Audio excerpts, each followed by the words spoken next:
Next, you'll be telling me the sky isn't blue.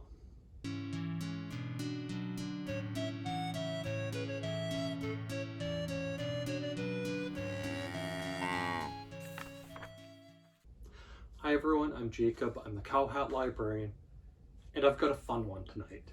It's a picture book, and it's called There's No Such Thing as Vegetables by Lukoff and illustrated by Andrea Tsurumi. And this was a lot of fun. I saw it on display in my local public library, picked it up because I thought it would be worth a laugh, and I loved it. My kids liked it. This is great. As the story starts,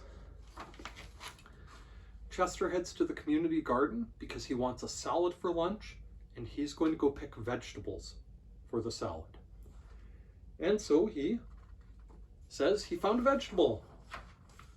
But one by one, the vegetables tell him that they can't help because they're not a vegetable, they're a flower. They're not a vegetable, they're a root.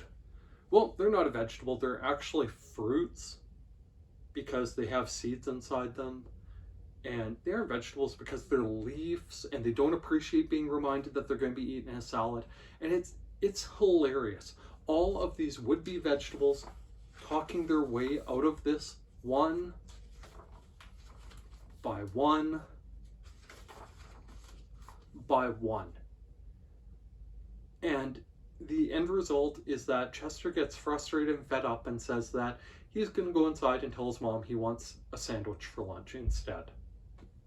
It's really, really funny, and it serves as a great way to talk to kids about the difference between what is scientifically defined and what is sort of commonly defined as. There's always the kid in the room who knows that tomatoes are technically a fruit, and it becomes a discussion and an argument and a debate, and this book plays right into that. It also serves as a really good starting point to look at what sort of cultural assumptions we make about things.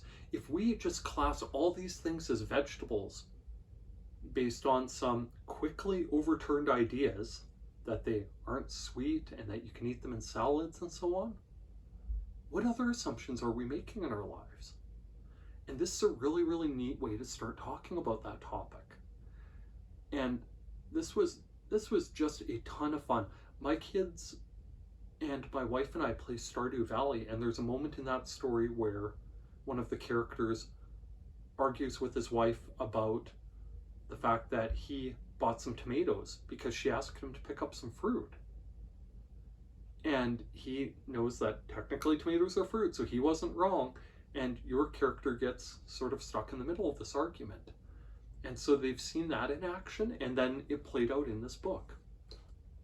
The art style was fun. It reminded me a lot of, actually, don't forget the Bacon's art style, or the sort of 70s-ish nutritional drawings and illustrations.